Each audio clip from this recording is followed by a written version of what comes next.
2009, le ministre des Infrastructures de l'époque pour la province du Katanga avait mis avec son équipe pratiquement une journée entière pour atteindre Kabongo. La piste qui avait passé des dizaines d'années sans entretien ni réfection était difficilement accessible. Par endroits, il fallait user du maximum de la force des moteurs des Land Cruiser pour avancer. Ici, à l'entrée du village Kimisundu, à une centaine de kilomètres de Kabongo, il avait fallu toute la connaissance des chauffeurs des brousses pour dégager un véhicule embourbé qui barrait le passage et ensuite poursuivre le chemin pour s'embourber à une centaine de mètres plus loin.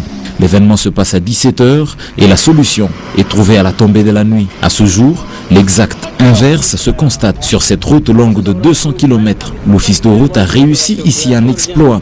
Les bourbiers de Kimisundu ou de Lububu, où le sable et l'argile glissant fatiguaient les moteurs ou dégradaient les pneumatiques des véhicules, sont vaincus.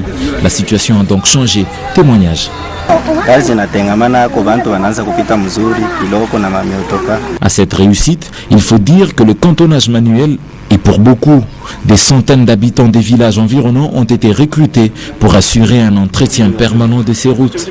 Le trimestre de leur salaire vient de leur être remis et ils en sont très heureux. Le résultat réalisé ici est possible à être entretenu très longtemps, si et seulement si le cantonnage manuel est pratiqué avec conscience.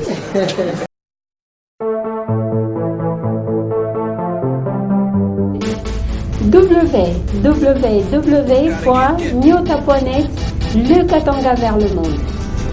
Nyota.net, une autre face d'information. Nyota.net, une autre source d'information à lui.